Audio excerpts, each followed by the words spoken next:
تعالوا نشوف الحالة دي مع بعضينا. 41 years old woman teacher، هي معلش يعني لغة نعديها.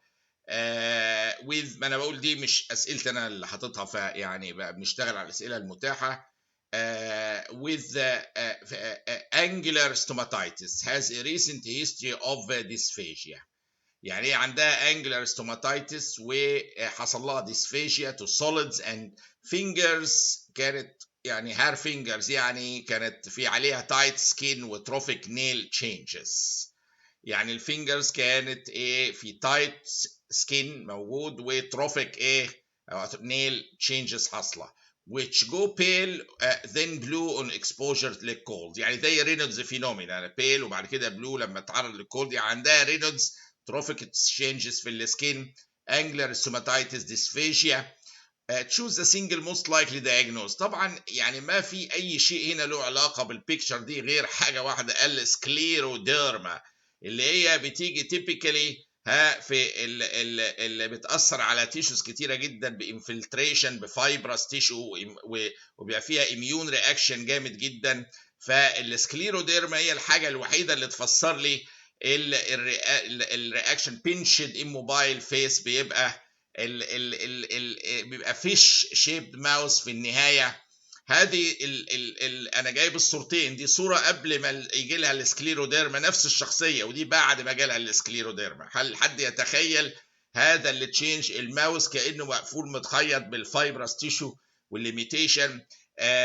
في رينولدز فينومينا مشهوره جدا، وايرلي قبل الرينولدز بتبص تلاقي ايه swelling of both hands. فدي من الحاجات بتنفلتريت الاسوفيجاس وتبوظ التيشوز بتاعته بفايبرس تيشو، بدل السموث ماسلز يقوم يحصل ايه ديسفيجيا.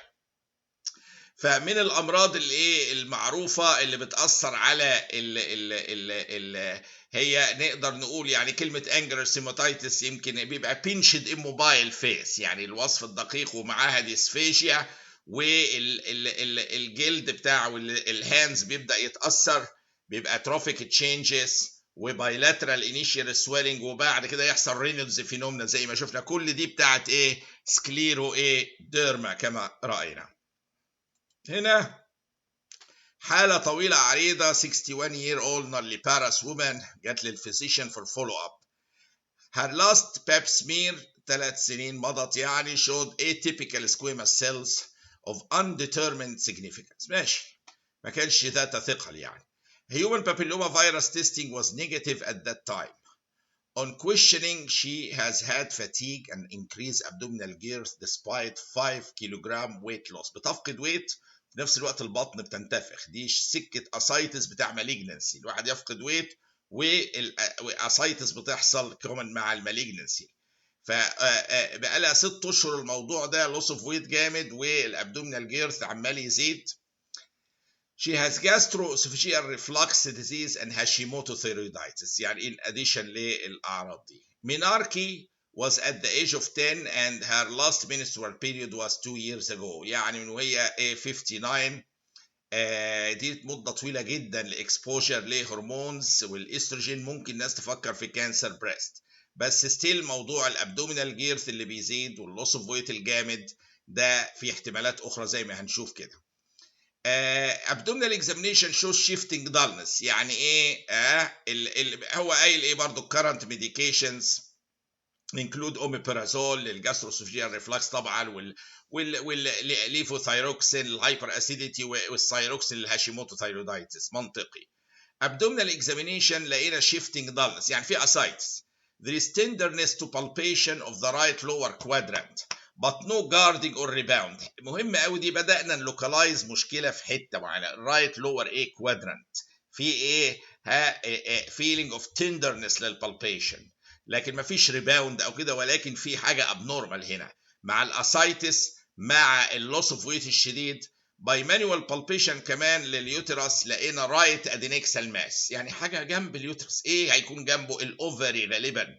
الاوفيريان كانسرز عامه ممكن تعمل لي الشكل ده بالظبط، مشهور قوي، تعمل لوكال ميتاستاس كده، وتعمل اسايتس جامده قوي ولوس اوف ويت، وهيبقى في ادينكسال ماس جنب اليوترس على طول.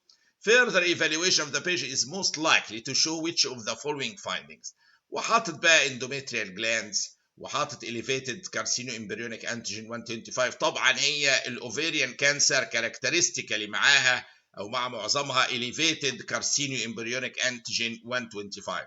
هيومن كوريونيك جرادوتروفينز دي طب لو اكتوبيك بريجننسي ودي مش شكل يعني لوس اوف ويت 6 مانثس واسايتس حاجه ثانيه خالص.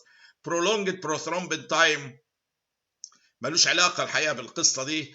وشوكليت سيست في الرايت اوفري ما تعملش ابدا الاسايتس واللوس اوف ويت بالمنظر ده. فالكومباينيشن بتاع الاسايتس واللوس اوف ويت جامد والابدومينال تندنس في رايت لور كوادرانت ورايت ادينكسال ماس كل دي شككني في اوفيريان تيومر.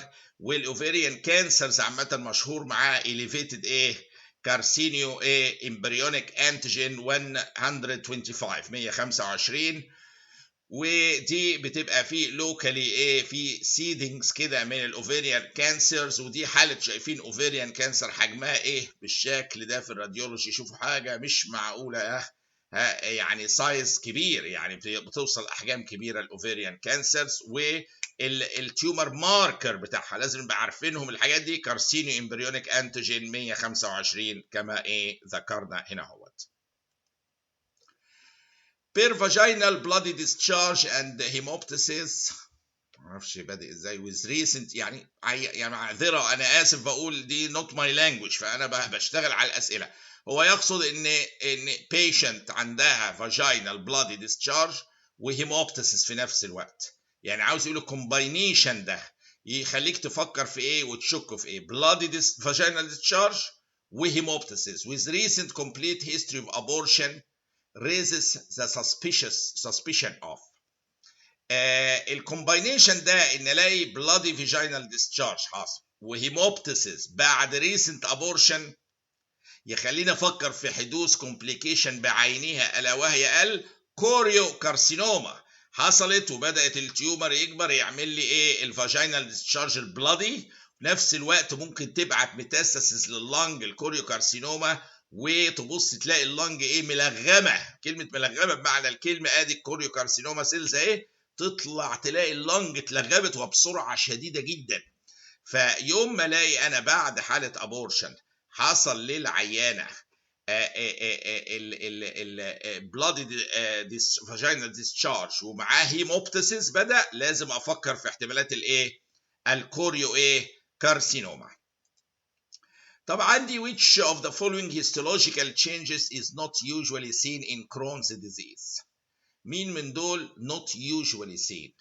فهو بيقول جرانيولوماس دي تيبيكالي سين كريبت ابسس بيتشاف طبعا كتير جوبلت سيلز يس كونتينوس انفلاميشن. هو الحقيقه مشهوره الانفلاماتوري باول ديزيز بالاكزاسربيشنز اند ريميشنز exacerbations and remissions. فكلمه كونتينوس دي ترانسميورال انفلاميشن طبعا اجابه صح بتبقى واخده اللايرز كلها بتاع الايه الانتستين يعني اهو كل اللايرز ايه متاخده بالايه بالكرونز ديزيز. لكن continuous inflammation مش ماشي مع طبيعة المرض. طبيعة الانفلاماتوري باول ديزيز ان انا الاقي exacerbations ايه وريميشنز. ولذا فالاجابة هنا هو عاوز ايه الغلط؟ الغلط continuous inflammation. الكرونز ديزيز الاقي فيه كل دول ما عدا الكونتينوس انفلاميشن لانها قلنا exacerbations and remissions كطبيعة للايه للانفلاماتوري باول ديزيز. جرانيولوماس دي موجودة الابسس كريبت ابسس ترانسميورال انفلاميشن في كل اللايرز ده على عكس الالسرتيف بتبقى بس الميكوزا. كل دي تمشي مع الكرونز ولكن كونتينوس انفلاميشن دي اجابه خاطئه وهي دي اللي مختارينها. هو عاوز اللي ايه اللي نوت يوجوالي سين لانها تيبيكالي قلنا ايه ابس وداون exacerbations وريميشنز اهي زي ما انا راسمها كده. ودي صفه ايه ادي الاندوسكوبي العاديه ودي كوبل ستونينج بتاع الايه الكرونز ديزيز. ودي برضو السودو بوليبس بتحصل بتتشاف في الايه الكرونز ديزيز.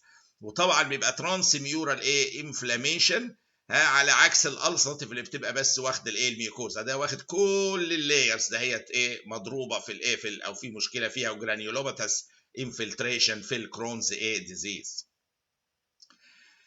75-year-old woman with 48 hour of vomit، بقى لها يومين يعني في حالة vomiting، abdominal distension and new swelling in the left groin. بدأنا الكلام الكبير بقى.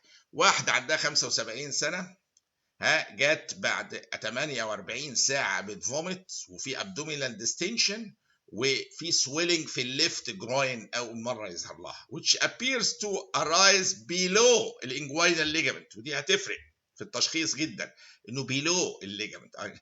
choose the single most likely abdominal mass في دول، حاطط فيبرال هيرنيا، انجوينال هيرنيا، ليمفوما، بالبابل بلادر، بيلفيك ابسس. طبعا هي واضح انها هيرنيا، حاجه ظهرت ومعاها الفوميتنج وابدومينال ديستنشن، كومبليكيتد كمان هيرنيا، ولكن طالما بيلو الانجوينال ليجامنت افكر في ايه؟ فيمورال هيرنيا. هي اللي تيبيكالي بتيجي الفيمورال هيرنيا، بتيجي بتنزل كده وتبقى تحت الايه؟ الانجوينال ليجامنت. فكله حدد لي المكان بانها بيلو الانجوينال ليجامنت اهو، يبقى انا بتكلم كده على فيمورال هيرنيا وكومبليكيتد، عامله ايه؟ الابدومينال ديستنشن والفوميتنج والسويلنج اللي لسه مكتشفينه دلوقتي. عندي هنا تشايلد عنده 3 سنين opened his eyes to pain only، يعني يعني واضح انه في حاله كوما او كده، وبيستجيب بفتحه العين بس للبينشنج للبينفول ستيمولاي. What Glasgow Coma scale score you will give for that or for this؟ يعني تديله كم نقطه على فتح العين to pain. هنا لو نرجع للجلاسكو كوما سكور او سكيل، لو ادي الاي اوبننج وادي الفيربال ريسبونس وادي الموتور ريسبونس، لو بيفتح اي اوبننج دي يا ريت تحفظوه كويس لان هتيجي اسئله كتير عليه، ركزوا عليه كده واقعدوا احفظوه وكرروه مع بعض. الاي اوبننج ده لو كان للبين اونلي، لو سبونتينيوس بديله 4 نقط لوحده، لو للساوند اصحى يا حبيبي يروح فاتح يبقى ده ياخد 3، لكن لو لبينفول ستيمولاي اونلي انه يفوق ويفتح ويبص، دي يبقى ياخد 2 نقطتين بس عليها. ولذا الإجابة النموذجية لهذا السؤال هي إيه؟ هو كان بيفتح عينيه اونلي للبين، مش كده؟ فالإجابة النموذجية بتاعته معذرة، الإجابة النموذجية بتاعته ياخد 2 بوينتس. يبقى اللي عنده 3 سنين الطفل ده اللي بيستجيب بس بفتح العين في حالة كوما بإن هو يفتح للستيمولاس للبينفول ستيمولاي، ده بياخد 2 بوينتس على الجلاسكو كوما سكيل او سكور، زي ما شفناه هنا اهوت ال2 بوينتس دي لو بيفتح العين بس فقط للبين. وهنكمل الاسئله في الفيديو القادم.